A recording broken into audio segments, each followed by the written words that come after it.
How's it going, you guys? James here at the Somewhere Out There podcast. How are you guys doing on this new year? This 2022. Out with the old, in with the new, right? Fuck yeah. Well, hopefully everything levels out this year compared to the past 2 years, right? Fuck, man.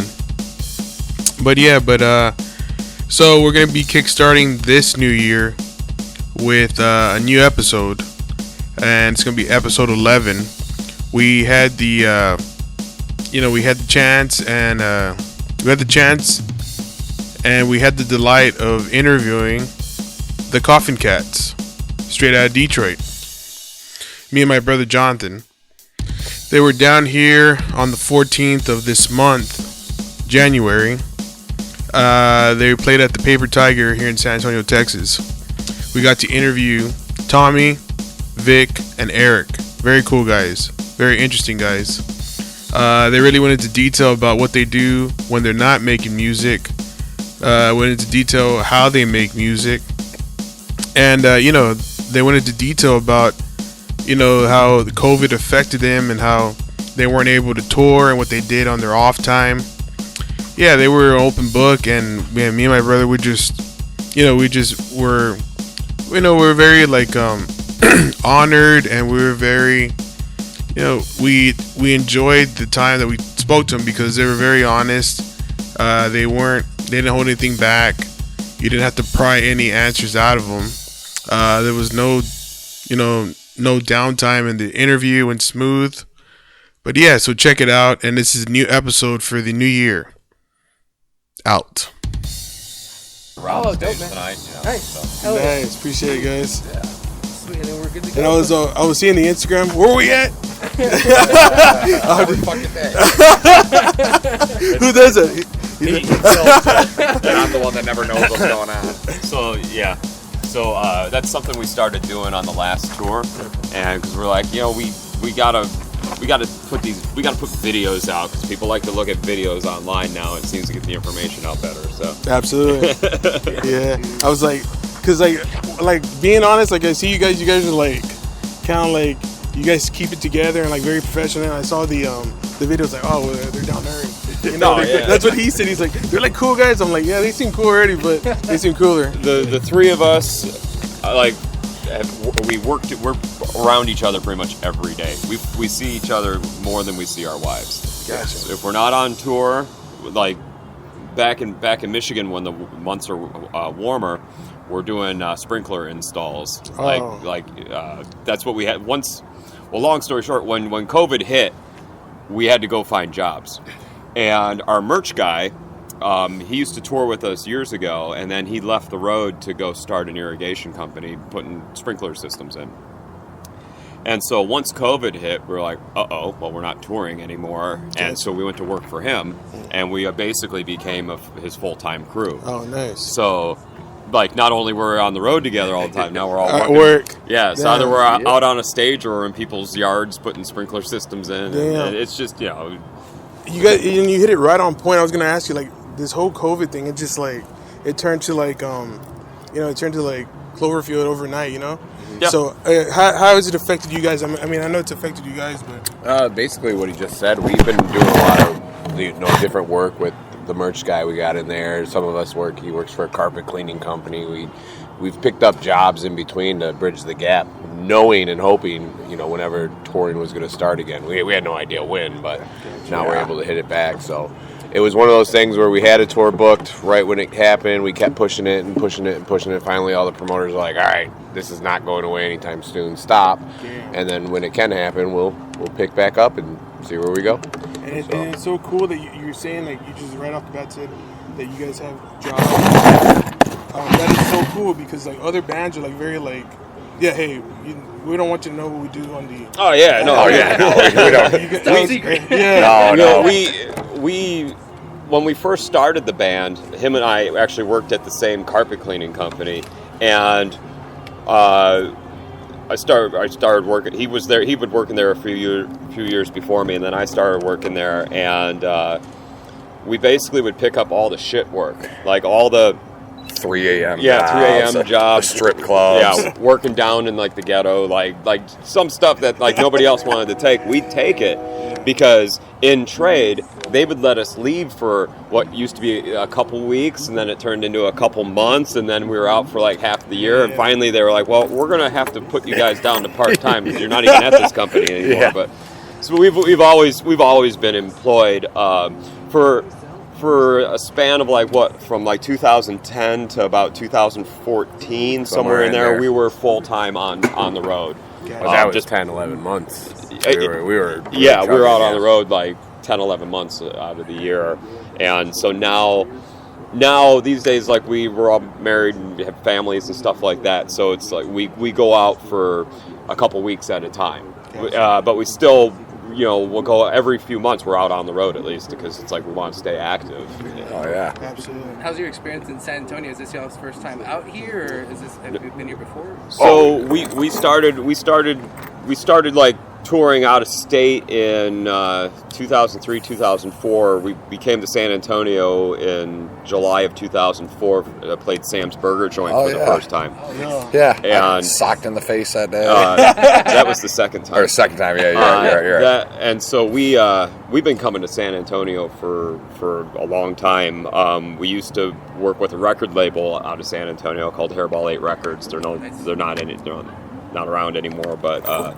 We've been to San Antonio many times. Oh, yeah. Let me ask you this. Y'all seem like y'all been on a journey from when you first started and the progression of the band and now pandemic. What has that process been? How can you describe that difference between y'all starting up in 2003, 2004 to where you guys are right now?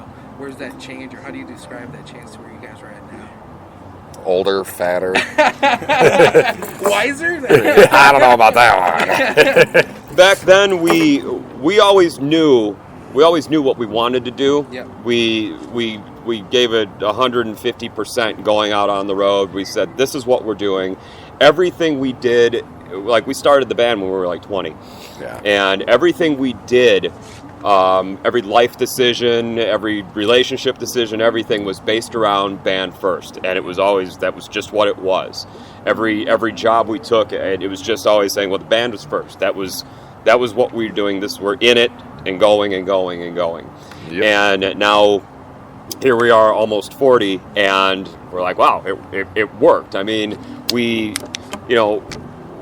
still, I wouldn't say that we're successful in the sense that we're able to make money playing rock and roll, and we're able to have a good time, and we're still having fun doing it and everything. I'd still consider us a pretty underground band. And we enjoy it. I don't. You guys, I knew you guys. You guys are around. Everybody, all my friends listen to you guys. Yeah. And then you got Hogwad Records. They always got your I was just there earlier. Hell yeah. And I want to ask about the drumming. Coming back, how long had it been since COVID hit that you started drumming again? And how do you feel now? Like touring 2000, was it this New Year? Do you feel like? Oh, just like taking time off. Yeah, I feel fine. We did some video work early when COVID first hit, so we were like kind of rehearsing, kind of doing that stuff, but then we were all still working the regular job. So yeah, there's when you're used to playing 10 months, even 6 or 7, you're always playing drums. So when you take a 2-3 month hiatus, plus I had back surgery back in February, so I took some time. Oh, it's fine. It was a good thing, but taking that time down. And then coming back, there was a week or so where I'm like, oh man, I am getting old. But you fall back into it. We've been playing together so long, and even me and Vic were in a band prior to Koffin Kats, so we've been playing music. Yeah, we played together in high school. Yeah, together for a long time. So you get used to those people with you. Like, oh, this is what the chain. Here we go, and then play this and do that and stuff like that. So you guys graduated last year? No, I'm just right. You guys at the rate that time flies, it feels. Yeah, because I'm not trying to blow smoke, but you guys don't look like the touring is really worn down to you guys. That's because we do the good drugs. Yep. The prescribed one. That's what I'm talking about. Right? Well, let me ask you guys that. I'm curious because we have buddies that are trying to get into the genre and play music similar to you guys, and they look to y'all as far as that creativity, that energy on stage, just that whole image and that creativity behind that. How do y'all describe your creative process when you're creating music? when you're on stage, keeping the environment live and engaging for your fans? How do you create that? Well, here's the secret, is that the three of us together are not that creative. You have to let things happen organically. Like our stage show is something that happened organically over the years of touring. Like we didn't start out with pre-planned, like we're going to do this and you move this way, I move that way. These are all things that organically happen from tour after tour after tour. I mean, I did the math like loosely, and we're nearing 3,000 shows as Koffin Kats. So like in that amount of shows, you better come up with something, and you better have some sort of tightness as a band. And then when it comes down to writing music and all that, it's always been bouncing the ideas off of it. Like a guitar riff will come up, or a bass riff or something, or an idea will come up, and we bounce it off of each other. And if it sounds something like, it's a little too generic, or it's been done way too many times, we throw it right out the window. And that's always been how we've approached writing our music. And as far as the image for the band, it's like we just always tried to stay away from the cliches as much as possible. Absolutely. And then once again, like the bass too, awesome. Was there any things you had to do before playing bass again, jumping right into it for touring this year? Right, he's the guitar player, but he does. Sorry. Oh my God, I don't know why. I'm like thinking. I'm sitting down, so I'm about his height. For some reason, like the big neck came up. Sorry, Tommy, guitar. Yeah, he doesn't have a big neck. I mean, he has a big neck. Sorry about that. Big neck, small dick. It's cool. No, you know, you play the coffin bass. I knew it. I'm sorry. For some reason, no, right now, coffin bass. That's Necroman. well, the black fire. It looks cool. It looks cool. It just, I'm like in my head right now. I'm playing the Johnny Cash movie with Joaquin Phoenix. Walk the Line. Walk the Line. Yeah. I'm just, for some reason, I feel like I'm in the recording room with the guys with Johnny Cash. And for some reason, the bass keeps coming in your hands, but you're a guitarist. Was there any like strategies or something that to jump into this year playing guitar? I mean. Actually, for the most part, like when COVID hit, he practiced more during COVID than I'd ever did in my life. I newly at that point became sober, so I quit drinking. So I had it was just a weird gap of 10 hours of my day. Like I didn't know what to do with myself anymore because I drank so much back then that it was like, all right, I'm going to focus all of my energy on something creative and something useful. So I just sat at home just playing guitar day in and day out, and sending them videos every 14 minutes of, dude, check this riff out. I got this. Maybe we could use this with this and that and this. What do you think? And so I just kept railing at it hard. And, of course, it's a different vibe when you're live because people staring at you and, it's you're not in your pressure. You're not in the corner of your bedroom with your wife just staring at you like, please fucking quit, Did you find it therapeutic? I mean, very therapeutic.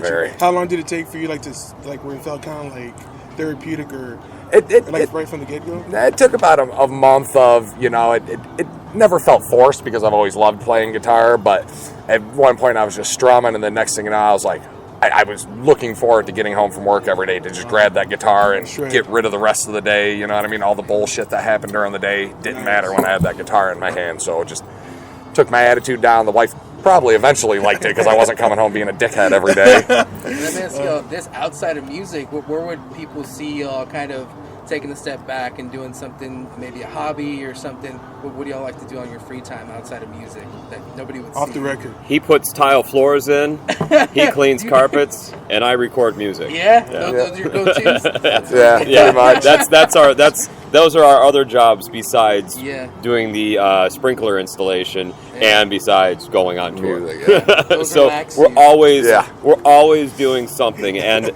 that was probably what made the COVID thing so difficult. That was the first time as a band that we didn't have any shows booked and didn't know when the next shows were going to be. There wasn't that looking forward to something. We've always had tours coming up. We've always had shows happening, and it was a real mind fuck. Like just sitting there going, all right, well, we all knew it was going to happen again, but as the first year went by with no shows, you're like, oh man, we're really in this right now.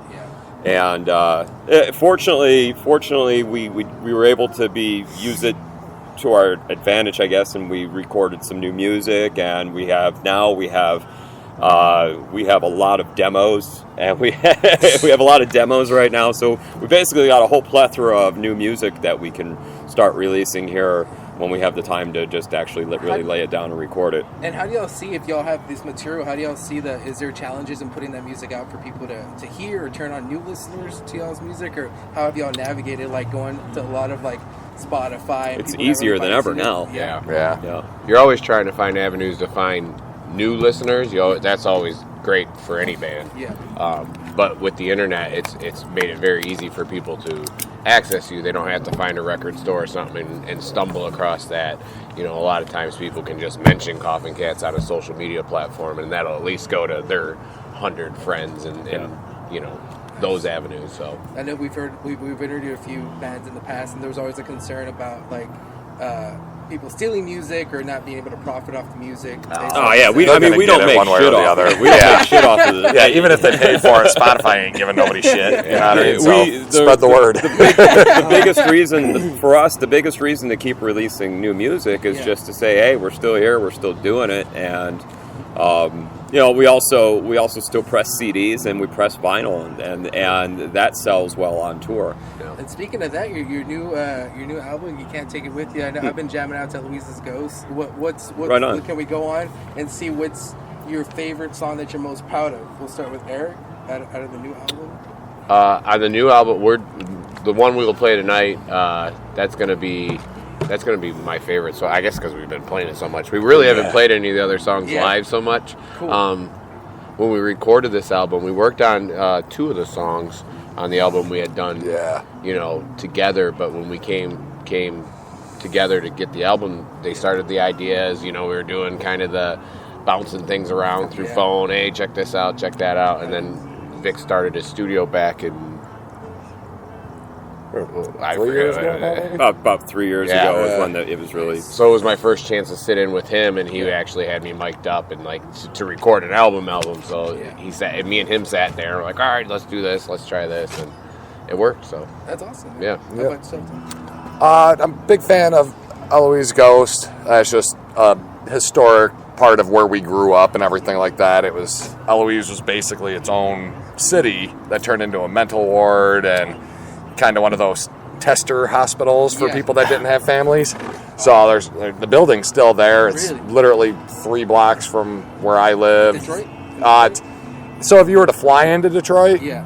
Eloise is about 5 minutes away. Oh, okay. So it's not Detroit proper, but if you're flying into Detroit, Eloise is right there. It's all Metro Detroit, basically, the suburb of it. Gotcha. Yeah. I'm still looking to venture. I haven't been there yet. A lot of great stuff out there. What about yourself, Vic? Which is your favorite song so far? Off the You Can't Take It With You, I like the Rip It Apart song. Yeah.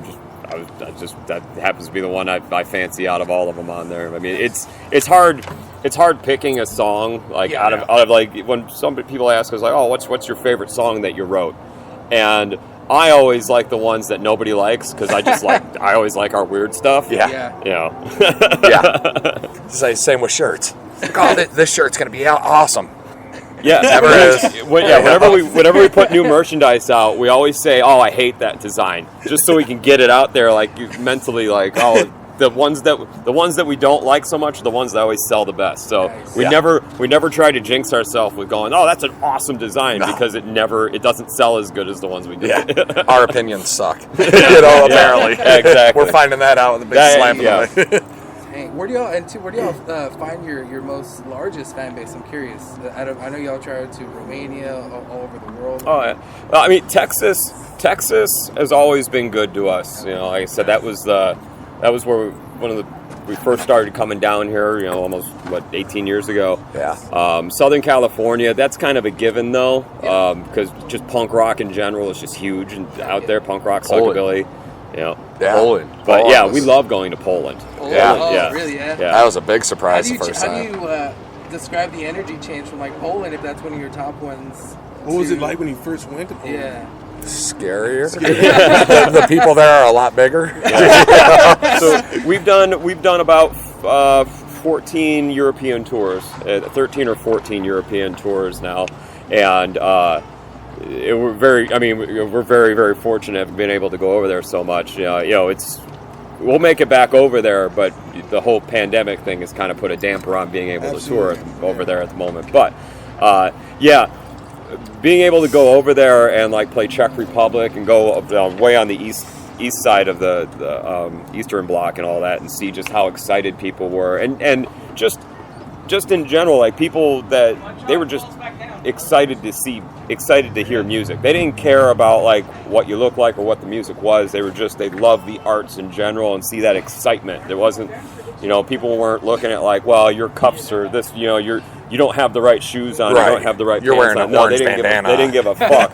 They just loved to be able to bop their heads, to rock and roll. And so that really made us appreciate touring in Europe a lot, was just how open arms they were with when we started coming over there.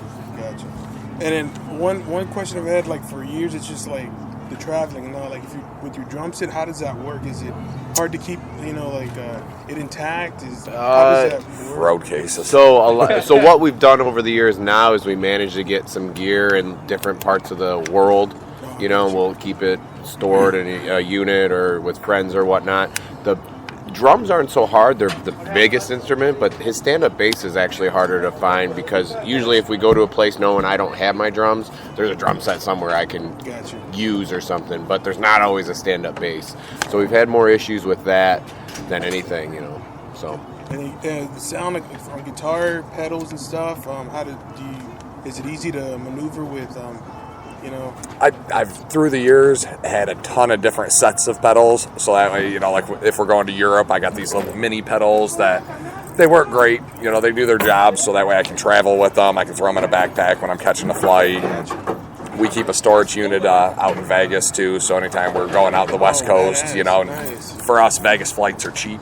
So it was just a win-win. We can get out there. We got all our other set of gear out there, and it's been easy in that respect. We'll see coming up though. We haven't been to the storage unit in a couple of years, not thrilled about looking at what my guitars look like or pedals but we have no cookies in our equipment now. We found our merch guy at some point put a dozen cookies in his trap case that was cloth. And got there the next time and found all the mice chewed through his bag. They were living in my bag. Yep. Is he still employed with you guys? He's in there. We can go yell at him later. Yeah. Hey, Rick. No, it's Joey Drink Tickets. So that's he's becoming his own entity there, and he likes to destroy things. Oh yeah. You'll see him. He's a beast. You'll hear him first. Yeah, you'll hear him. So next question, guys. What's on the menu when you guys come into Texas? Barbecue. Barbecue. Yeah, we got a lot of barbecue. Oh my god. Vegetarians? No. Man, so obviously our stomachs have, it's been a few years since we've had Texas barbecue. Yeah. And our stomachs, We weren't Texas tough anymore. all of us were like, oh my god, like we had the brisket, and the brisket was extra greasy. Jalapeno smoke, sausage. Oh man, our guts were like, Holy shit. yeah. Fucking fire-breathing dragons on our assholes. Fucking asshole still hurts. Y'all got a spot y'all like to go to if you want to check out? We always tried different spots, and we try to stay away from, when possible, we try to stay away from the chains and try to find unique, restaurants and stuff like that.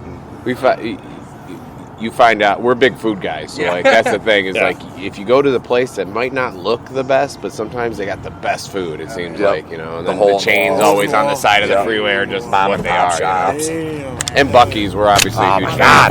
Fucking Fuck. Has there been any bad experiences with hole-in-the-wall places? I got food poisoning once, but that wasn't a hole in the wall. That was That was a chain. That was Bojangles. Yeah, Bojangles. Bojangles got me bad out east, and that was a miserable show. I was green, and it was coming out of both ends. And, but other than that, we're usually pretty good as far as food sickness. We eat everything though, so that's not. Yep. Yep. I like to overbuy always. So I'll be the one that's getting 2 entrees, and just everything looks good. So I end up fucking, spending a shitload on that. But then after the show, I get high, and it's there for me. It's ready. So Let me ask you this. So what's after San Antonio? How long are y'all going to be touring? We got a week, about another week, a little over, about a week. Yeah. So tomorrow we're in Brownsville, and then we're in Corpus, Okay. and we make our way up to Houston, then kind of weave our way back home. Just a couple stops to get back there, because once you get north, it's cold up there right now. So we started traveling with the weather. We've spun out a couple times over the years and things like that. We're just done with that kind of stuff. So Have you guys like the coast in Texas? You guys ever been around there? where? The coast, like Corpus and stuff. Oh, we're like going to that? Corpus Sunday. Yeah. Oh, badass! Nice. I used to be in Corpus a lot. I dated a girl from Corpus. So when we were touring heavy, when we were home for like a week, it was like straight down to Texas or Corpus, So I spent a lot of time down there. We got a couple more questions, so we'll be mindful of your time. I do want to ask one. I'm curious, definitely, what's one piece of advice y'all would give your 20-year-old self from where you're at now? So let's say you go back in time. What's one Drink piece more of water. advice? Drink more That's a water. good one right there. Change your clothes more. Change your clothes more. Save some money. Yeah, exactly. You don't need everything at every dumb truck stop. Now, how many fucking $20 slingshots I bought that bust as soon as we get in the van? They've been sitting on the shelf for 30 years till I get there. Or a mace or nunchucks. Weapons in general. Yeah, they're all just the shitty ones, a step up from Fisher Price. Yeah, I think we're fortunate enough that we knew back then, for as dumb as we were back then, we were smart enough to know not to take anything for granted. Yeah. And that's we had a work ethic back then that we maintained all the way up to today. And so I don't know, I probably wouldn't want to steer myself any different, because I wouldn't want to fuck anything up, because we got here. It's worked out good. Yeah. We learned, we made many mistakes along the way and learned from it and pushed forward, and that was just what it was. Yeah. Can't walk if you don't fall. Yeah. Maybe there'd be certain vehicles I'd go back and tell myself not to invest in, as far as different vans and stuff, because we had some good luck with tour vans, and we had some real terrible luck. So. That's awesome. Oh, and buy flight insurance. Buy flight insurance. Buy flight insurance in case you get a tour that cancels. Yeah.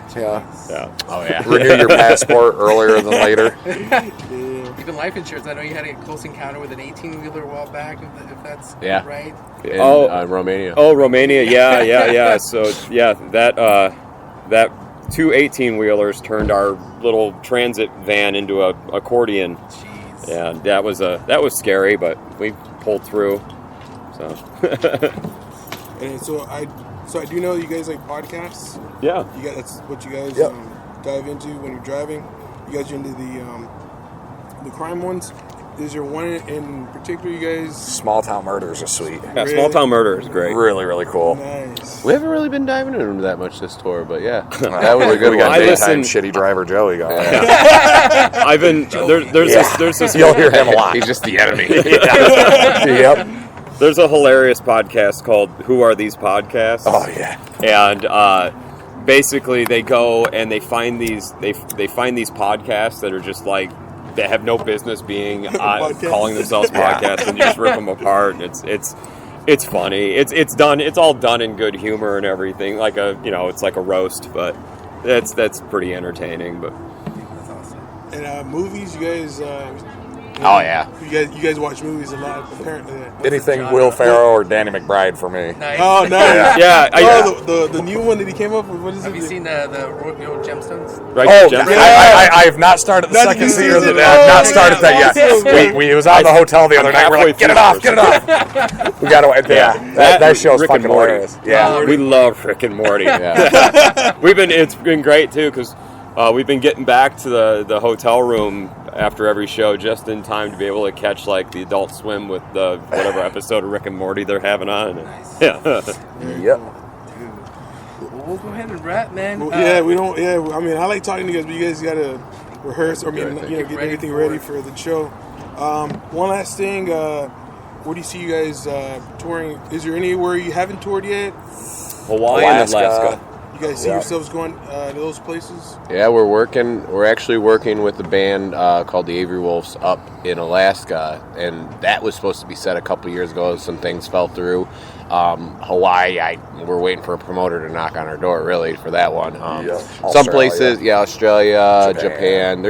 We've had friends that have gone to these places and have had a great time. It's really just connecting with the right people, because we don't know what even the venue is over there to play and stuff like that. So that's always our hurdle with that, but we're not afraid really to go anywhere and play a show. If someone wants to hear a show, we want to go play for them, you know. Absolutely. So, what do you feel about like other countries adopting the psychobilly rockabilly sound? Like, Great. Cool. Great. Yeah. Keep it going. Nice. Yeah, keep it alive. yeah. Yep. Because there's like one in Chile called Voodoo Zombie. They sound. I'm not trying to blow smoke, but they sound a lot like the Horror Pops. Right on. And it's just like, and then, talking to like you guys, masters of the sound, it's good to know that you guys aren't like in competition. I mean, No, man. I've never understood bands that try to compete with other bands. We've always looked at this as we're all in this together. Yeah, embrace it, man. Embrace. Family. Yeah, exactly. It's like we have like long-time friendships with other bands and stuff because we're all. There's certain things. The bands that get it, and the bands that go, look, we're not here to compete with each other. We're here to help each other. Yeah. Those are the bands that are still around. It's the ones that try to do the one-up bullshit. Those are the ones that don't stick around, or they've developed such a name for themselves as that band that nobody wants to fucking work with them anyway. Absolutely. Right. It's all about helping each other out. It's a small scene, man. Why close doors on it? Just embrace it and Gotcha. push each other. Hell yeah. Well, guys, I guess good luck on the show. Yeah. I hope you guys keep coming down here. Cause, yeah. Yeah, because I missed you guys maybe, maybe 2 visits. So I'm happy you guys make it here and talk to you guys. Thanks for taking the time with us. Yeah, and, we really appreciate we're it. Happy Yeah. to do this Appreciate anytime. it. Come back. Absolutely. Yeah. Thank you very much. Right on. We'll see you Thanks for guys. the bottle. Yeah, man, for sure, man. Take care. Thank you for replying. Yeah, by all You guys means. have fun. And you got my number now, so. Absolutely. Yeah, you have my number. You guys ever come down? We can barbecue for you guys and stuff, okay? Yeah, so once again, the guys are very cool. They were very down to earth. As you can see, they were very happy to be in San Antonio. They were very, they weren't like, they didn't feel like they were unaware of the city or anything. They were just like, it's just like they were back at home, But this is a new episode, first episode of the year. So check it out, guys. James here from the Sound More Out There podcast, and I am out.